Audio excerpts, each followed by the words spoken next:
রাজধানীর কর্নেল চৌমুহনী এলাকায় অসীম সাহার মুদির দোকানে চুরি।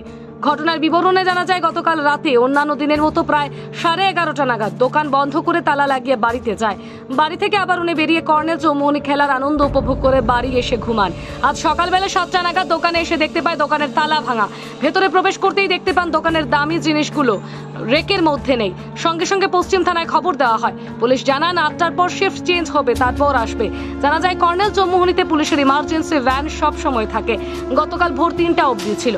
কর্নেল চৌমুহনী থেকে 100 মিটার দূরত্বে চুরির ঘটনা ঘটে মেইন রাস্তার পাশে। এই ধরনের চুরির ঘটনা শহরের নিরাপত্তা ব্যবস্থার উপর প্রশ্নচিহ্ন দেখা দিয়েছে। দোকানের মালিক জানায়, ক্ষয়ক্ষতির পরিমাণ প্রায় 50 থেকে 60,000 টাকা হবে। Bureau report, north east 24 news. সকালে যখন আমি আইসি দোকানে দেখলাম তালা ভাঙা, তারপরে আমি পুলিশে ফোন করলাম, দরজা খুললাম, ঢুকলাম, দেখলাম দোকানের ক্যাশ ভাঙা।